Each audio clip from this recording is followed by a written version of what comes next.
श्रीलक्ष्मी श्रीमहालक्ष्मी क्षीरसागरकन्यका उत्तिष्ठ हरिसम्प्रीते भक्तानां भाग्यदायिनी। श्रीलक्ष्मी श्रीमहालक्ष्मी क्षीरसागरकन्यका उत्तिष्ठ हरिसम्प्रीते भक्तानां भाग्यदायिनी। उत्तिष्ठोत्तिष्ठ श्रीलक्ष्मी विष्णुवक्षस्थलालये उत्तिष्ठ करुणापूर्णे लोकानां शुभदायिनी।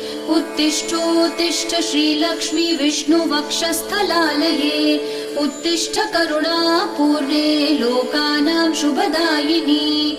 श्रीपद्ममध्यवसिते वरपद्मनेत्रे श्रीपद्महस्तचिरपूजितपद्मपादे श्रीपद्मजातजननी शुभपद्मवक्त्रे श्रीलक्ष्मी भक्तवरदे तव सुप्रभातम्।